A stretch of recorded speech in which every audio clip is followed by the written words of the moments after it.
Hi everyone, this is Malay International TV. I'm very proud of you, my great viewers. Ina alfahari da ku masu kallon Malay International TV.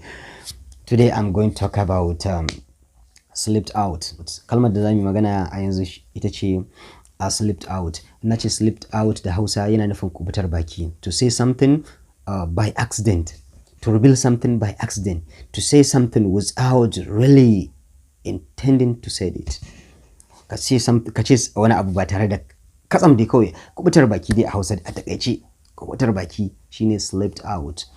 It is just slipped out. I'm sorry.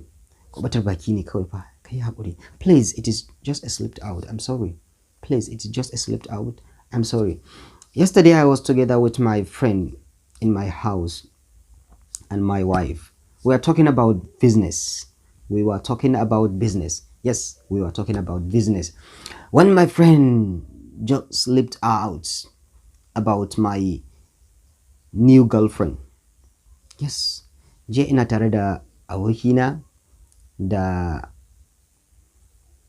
matata a gidana.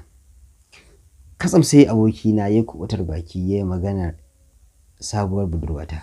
Shine sentence ɗin da na faɗi. Yesterday I was together with my friend and my wife in my house. We were talking about business. Muna magana ne akan business, akan kasuwanci. When my friend slipped out about my new girlfriend. Thank you very much for watching Malay International. Bye for now.